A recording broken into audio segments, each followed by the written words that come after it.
स्वागत है दोस्तों आपका एक बार फिर अपने इस YouTube चैनल में दीपा पांडे के साथ। साथियों, आज की हमारी ये जानकारी शुरू होती है एक प्रश्न से, तो ध्यान से सुनिएगा।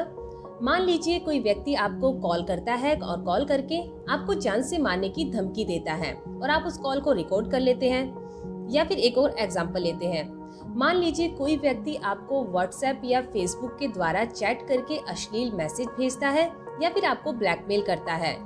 तो प्रश्न उठता है कि क्या इन आधारों पर किसी व्यक्ति को सजा दिलाई जा सकती है या नहीं। तो चलिए आज की जानकारी में हम इसी विषय पर बात करेंगे कि क्या किसी भी प्रकार का ऑडियो या video record, call recording, voice recording, audio recording या फिर SMS, ईमेल या फेसबुक, व्हाट्सएप के द्वारा की गई इलेक्ट्रॉनिक चैट्स का उपयोग हम कोर्ट में सबूत के रूप में कर सकते हैं या नहीं, और इस दौरान हमें किन किन बातों का ध्यान रखना चाहिए, इसके बारे में हम समझेंगे।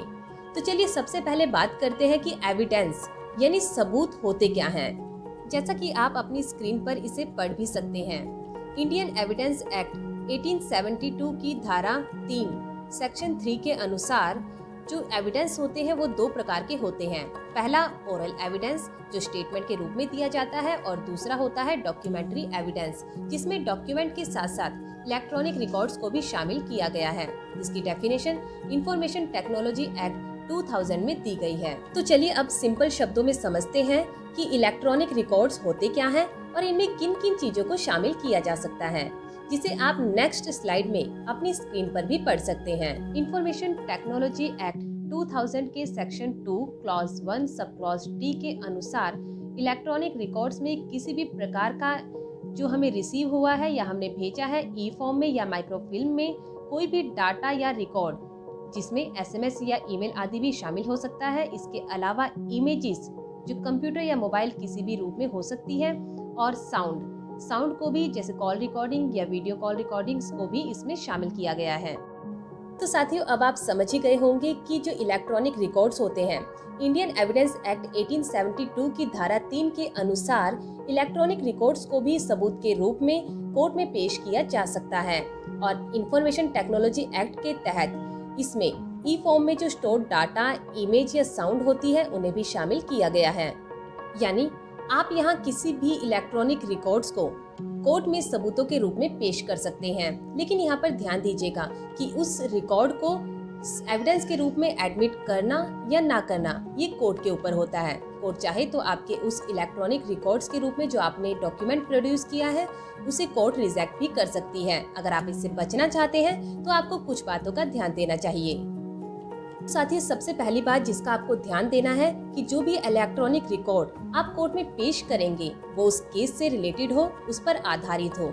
इसके अलावा वो रिकॉर्ड क्लियर होना चाहिए, यानी उसमें जो साउंड है और इमेज है उसकी क्वालिटी क्लियर हो, यानी साफ साफ समझ आए कि उसमें क्या है। और इसके अलावा जो सबसे महत्वपूर्ण बात है कि उस इलेक्ट्रॉनिक रिकॉर्ड के साथ आपने कोई भी छेड़छाड़ ना करें, उसके साथ कोई भी एडिटिंग ना करें, वो जैसा है वैसा ही कोर्ट में पेश करें, अदरवाइज वो मान्य नहीं होगा। इसके अलावा एविडेंस एक्ट के सेक्शन 65A में हमें बताया गया है कि जब भी हम इलेक्ट्रॉनिक रिकॉर्ड्स के कंटेंट्स को, उसके मटेरियल को कोर्ट में पेश करते हैं तो हमें उसे प्रूव करने के लिए एविडेंस एक्ट की धारा 65B के प्रोविजंस को फॉलो करना होता है। 65B के तहत जो कंडीशंस हैं उनको पूरा करना होता है, तभी वो इलेक्ट्रॉनिक रिकॉर्ड्स कोर्ट में एडमिसिबल होगा, अदरवाइज कोर्ट उसे रिजेक्ट कर सकती है।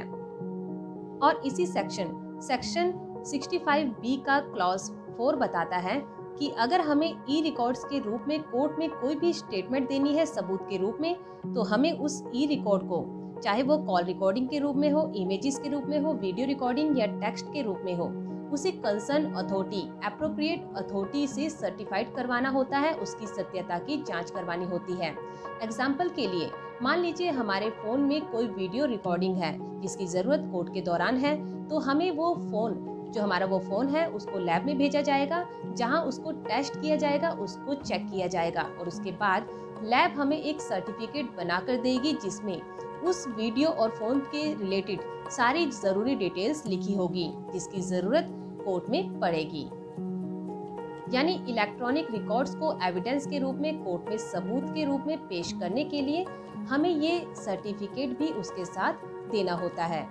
साथियों, हम आपको बता दें कि वैसे तो ये पुलिस की ड्यूटी बनती है कि वो उस इलेक्ट्रॉनिक रिकॉर्ड को जो एविडेंस के रूप में पेश होने वाला है उसको कंसर्न लैब से, कंसर्न अथॉरिटी से चेक करवा ले, टेस्ट करवा ले, उसकी सत्यता की जांच करवाने के बाद जो सर्टिफिकेट होता है उसको कोर्ट में पेश करें। लेकिन अगर यहाँ पुलिस लापरवाही करती है या फिर आप खुद कोई डॉक्यूमेंट इलेक्ट्रॉनिक जो रिकॉर्ड है उसको कोर्ट में पेश कर रहे हैं अपने एडवोकेट के थ्रू, या फिर अपोजिट काउंसिल कोई डॉक्यूमेंट पेश कर रहा है इलेक्ट्रॉनिक रिपोर्ट का, तो आपको चाहिए कि आप कोर्ट में एप्लीकेशन लगाएं, उस डॉक्यूमेंट की सत्यता की जांच करवाने के लिए कोर्ट से रिक्वेस्ट करें एप्लीकेशन लगाकर। जिसके बाद अगर कोर्ट चाहे तो सीआरपीसी की धारा 91 के तहत उस कंसर्न अथॉरिटी को सत्यता की जांच करने के लिए समन कर सकती है। इसके अलावा उस इलेक्ट्रॉनिक रिकॉर्ड को लैब में भी भेजा जा सकता है सत्यता की जांच करवाने के लिए, और पुलिस को भी कोर्ट इसके लिए डायरेक्शन दे सकती है। आशा है दोस्तों कि आपको हमारी आज की ये जानकारी समझ आई होगी और आपके काम भी जरूर आएगी। अगर इससे जुड़ी आपकी कोई भी क्वेरी है या कोई सुझाव है तो हमें नीचे कमेंट सेक्शन पे जरूर बताइएगा। तो मिलते हैं फिर किसी नए टॉपिक के साथ, किसी नई जानकारी के साथ। तब तक के लिए नमस्कार।